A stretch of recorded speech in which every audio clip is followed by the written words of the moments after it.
सूरदासांना डोळे नव्हते. भगवान परमात्मा प्रसन्न झाले. सूरदासा, मी तुझ्यावर प्रसन्न आहे, माग तुला काय मागायचे ते. म्हटले देवा मला काहीच नकोय, मला काहीच कमी नाहीये. नाही पण मी प्रसन्न झालोय, काहीतरी माग. एक काम कर ना, तुला दिसत नाही ना, तर तुला मी डोळे देतो. सगुण रूपाने मी कसा दिसतो बघ बरं. देवा तुम्हाला जसा आता दिसतोय तेच बरं आहे, मला काही तुला बघायची गरजच नाही. पण देव आट्टाला पेटले. देव म्हटले नाही, माझी इच्छा आहे ना तुला माझं सगुण रूप दाखवायचे, मी तुला डोळे देतो, तू माझं सगुण रूप बघ बघ बरं एकदाच. देवाने कृपेने पाहिल्याबरोबर सूरदासांना दिसू लागलं. हा हा हा हा, एवढा गोड गोड देवाचं स्वरूप.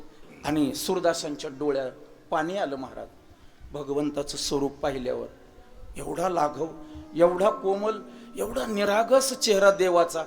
सूरदासांनी हात जोडले, म्हटले देवा एक मागू का? देव म्हटले आत्तापर्यंत मी म्हणत होतो काहीतरी माग काहीतरी माग, तेव्हा काही मागत नव्हता. आणि आता तुला दिसायला लागलं की मागायला लागला. माझी इच्छा तू पूर्ण केली, आता तुझी काही इच्छा आहे माग. काही नाही म्हटले, आता माझे डोळे पूर्वी होते ना तसेच कर.